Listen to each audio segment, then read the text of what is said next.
Welcome to Southern Spoonful. I'm Becky, and I'd like to welcome my friends from the Roanoke magazine, where I have my column Southern Spoonful. This new issue, the June issue, is out on newsstands now. We're going to make some fabulous recipes today, starting with a fresh asparagus and pea risotto that also has fresh tarragon in it. It has fabulous flavors, and it's so easy to make. In my cast iron pan, and you can use a fry pan as well, I have some olive oil and some butter. And I combine the two because the butter helps to increase the smoke point of the olive oil so that you can get the mixture of the olive oil and butter really nice and hot without getting it smoky. To that, I'll add some chopped shallots. Listen to that sizzle. And I'll stir those around just a little bit. And then I will add my risotto rice.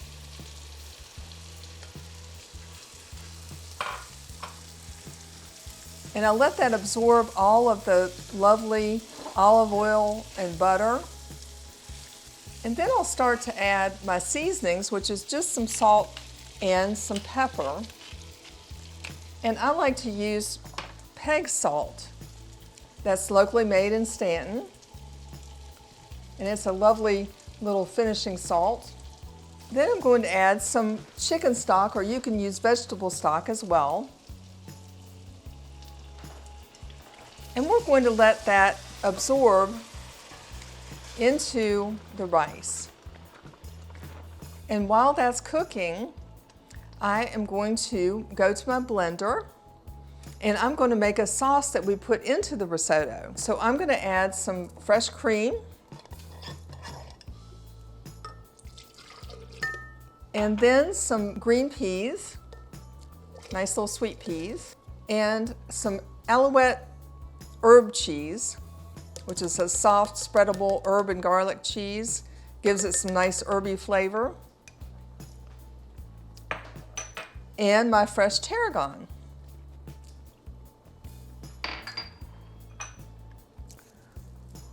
And I'll just blend this for a minute. So you want your peas to be blended, but still kind of chunky. So we'll move over back to our rice. And it's cooking very nicely. I'll increase the heat just a little bit. And also I'm going to add some Parmesan cheese to finish the dish. But what I'm going to do is I have a Parmesan rind from the Parmesan cheese that I grated. And I'm going to simply put that into my risotto. No reason to toss it away when you can use it for something. And it'll add a lot of Parmesan flavor. So we'll let that cook into the risotto as well. And that's absorbing very well. I'm going to add a little bit of champagne to my risotto, because champagne is good in everything. And I'll also note, while we're talking about wine, this is a Sirocco Moscato d'Asti. It's an effervescent wine that has a little tinge of sweetness, but not too sweet, and it would be the perfect pairing to my risotto. And the aroma is absolutely fabulous. And risotto does take just a little time to cook, but it's still such an easy recipe and everybody loves it. It's a wonderful dish to serve at a dinner party too, with a simple green salad. Now I'm going to add my fresh asparagus.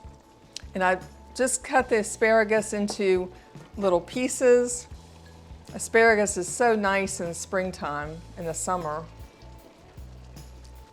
And I'm going to remove my little Parmesan rind. Now I'll reduce the heat just a little bit. And I'll add a little bit more liquid. And when the risotto is just about finished, still a little al dente, but just about cooked, I'm going to add my sauce.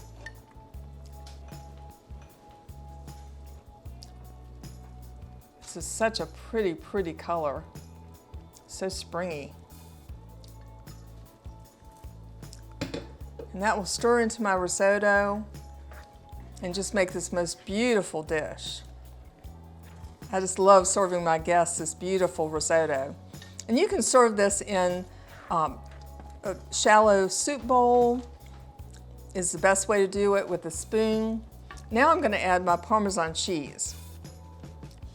And you also want to have Parmesan cheese at the table so your guests can sprinkle more Parmesan cheese on their risotto if they'd like. And the Parmesan cheese just makes it very creamy and luscious. And that is your fresh asparagus and green pea tarragon risotto. I know you'll love it.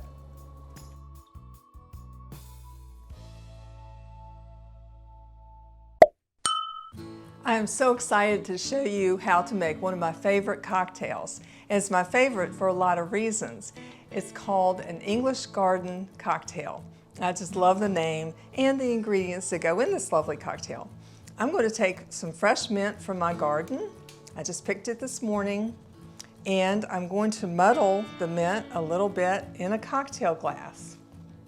Just take the back of a long handled spoon and just muddle the mint. And then I'm going to add some Empress 1908 gin. And it's the most beautiful indigo blue color. But then when you add a little bit of the lemon juice, which is the next ingredient, it turns into a beautiful pink color. Then I'm going to add elderflower liqueur. And this is always a wonderful pairing with lemon juice. And I top it off with some apple juice, sparkling apple juice.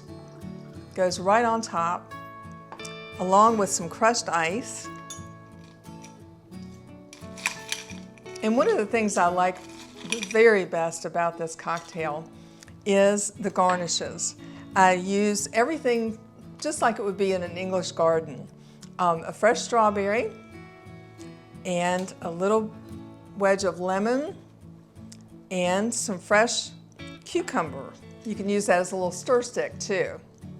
So that's the English garden cocktail. Has a lovely, refreshing, lemony taste.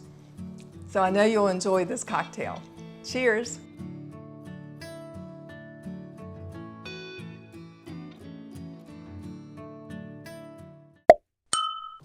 I love fresh strawberries this time of year. I love to buy them at the farmer's market, and I also love cocktails, of course. So I decided to combine the two to make a strawberry cocktail cake. Very simple, easy to do, and it's a great ending to guest dinner. I take angel food cake and put it into a champagne coupe, press it down just a little bit, and I have strawberries that I've put some sugar with them, and I'll just put the strawberries over the cake. And of course the strawberries are nice and juicy, so I'll put some of the strawberry juice over it as well. So a nice little amount of strawberries on top. Then I'll add a little bit of Chambord. And Chambord has that nice black raspberry taste to it.